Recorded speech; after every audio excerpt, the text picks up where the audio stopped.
Europe 1. Le journal de 7h sur Europe 1, Christophe Lamar. Bonjour Christophe. Bonjour Dimitri, bonjour à tous. Vouloir plaire à tout le monde, c'est prendre le risque de ne séduire personne. Discours de politique générale très attendu de François Bayrou hier à l'Assemblée nationale. À l'arrivée, un diagnostic précis sur les finances du pays, on en reparlera.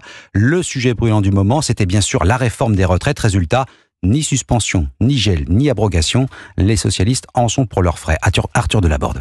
Plutôt à l'aise sur la forme et parfois brouillon sur le fond, François Bayrou annonce surtout remettre en chantier la réforme des retraites sans la suspendre. Il donne jusqu'à l'automne aux partenaires sociaux pour se mettre d'accord sur un nouveau texte, susceptible de revenir sur l'âge de départ à 64 ans. Si au cours de ce conclave, cette délégation trouve un accord d'équilibre et de meilleure justice, nous l'adopterons. Je souhaite que cet accord soit trouvé, mais si les partenaires ne s'accordaient pas, c'est la réforme actuelle qui continuerait à s'appliquer. Malgré cette concession, les socialistes menacent toujours de voter la censure. Le Premier ministre leur répond dans l'hémicycle en tentant de donner de nouveaux gages, une hausse des dépenses de santé, mais aussi un projet de taxe sur le patrimoine des plus riches. Nous sommes en train de travailler sur une taxe anti-optimisation pour les hauts patrimoines, ce qui est une manière de vérifier qu'ils n'échappent pas à l'impôt. Pour le reste, pas d'avalanche de mesures. François Bayrou souhaite avancer sur la mise en place de la proportionnelle pour les législatives, mais il ne prévoit pas de grandes réformes, par exemple, pas de loi immigration. Arthur Delaborde du service politique d'Europe 1.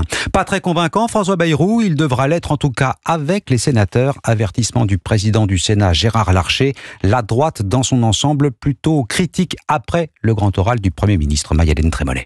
Rien sur le pouvoir d'achat, rien sur la sécurité, rien sur l'immigration. Voilà ce que retient Jordan Bardella du discours de politique générale de François Bayrou.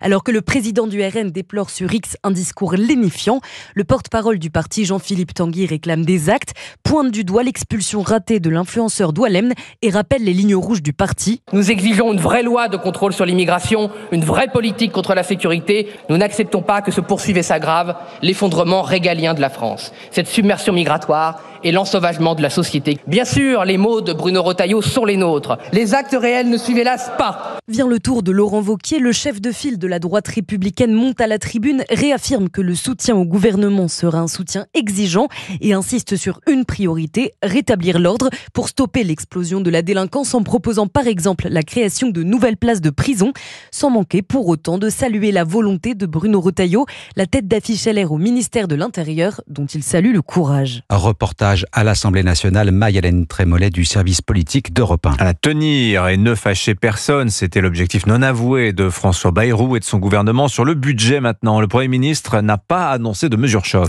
Juste quelques éléments. Effort budgétaire estimé à 50 milliards d'euros cette année.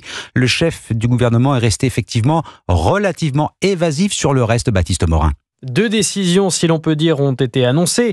1, l'effort des collectivités sera ramené de 5 à 2,2 milliards d'euros, mais c'est ce que le Sénat proposait déjà en décembre dernier. 2, il n'y aura finalement pas de déremboursement des médicaments et des consultations. Autrement dit, 2 mesures de moindres économies et sinon rien.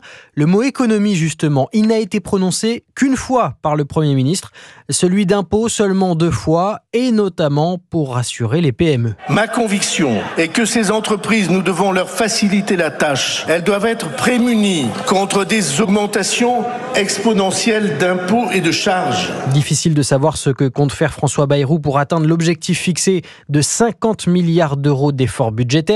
Le cadre économique a en tout cas été revu à la baisse par le Premier ministre. Il a annoncé un déficit public à 5,4% au lieu des 5% visés par le précédent gouvernement et une croissance à 0,9% contre 1,1% avant la censure. Baptiste Morin, chef du service économie d'Europe 1.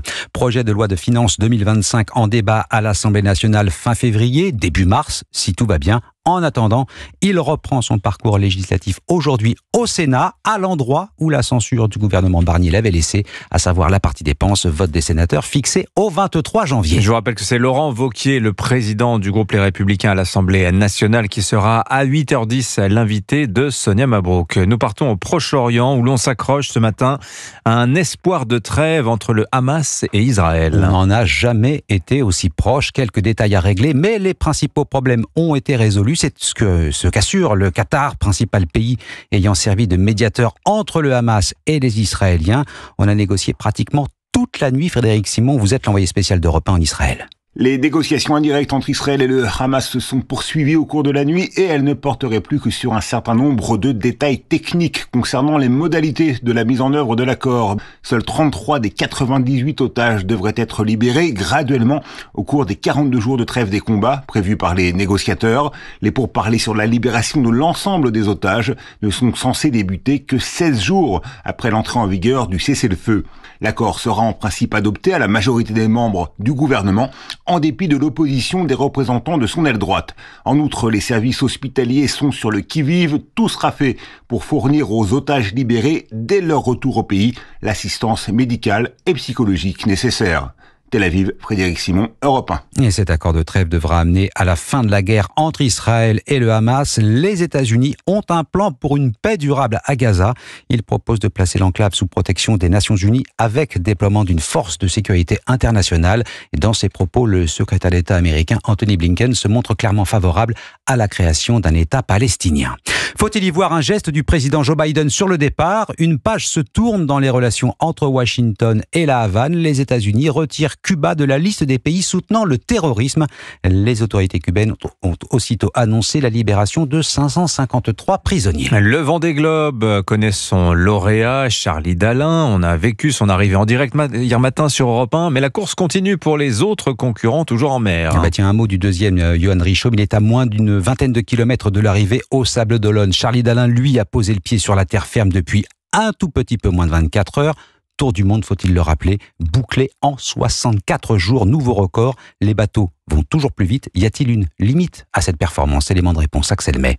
33 km/h, c'est la moyenne hallucinante à laquelle Charlie Dalin a avalé ce tour du monde, profitant d'une météo favorable et d'un bateau de dernière génération. Je savais que les bateaux étaient capables de tourner en moins de 70 jours. De là à descendre à 64, ça j'aurais pas forcément misé dessus. Armel Lecléache, l'ancien détenteur du record, estime que les bateaux les plus récents, équipés de foils, ces appendices en carbone qui donnent l'impression de voler sur l'eau, pourront à terme approcher la barrière des 60 jours. Autre ancien vainqueur, François Gabard, estime lui que les IMOCA, ces monocoques du Vendée Globe, ont des capacités bien supérieures. Les IMOCA sont capables de faire le tour de la planète en 65 jours, mais ils arriveront probablement à faire le tour de la planète en 40 jours. Et ne nous mettons pas de limite tant qu'on arrive à naviguer avec l'énergie du vent. Ça, j'y tiens fort, évidemment. Ne mettons pas de moteur sur nos bateaux à voile, mais continuons à essayer de progresser. Et dire qu'il y a 35 ans, Titouan Lamazou avait remporté le premier Vendée Globe en 109 jours. Axel May, la suite des 16e de finale de la Coupe de France de football. 9 matchs au programme aujourd'hui. Le PSG affronte le club amateur d'Espaly hier soir. Marseille et Monaco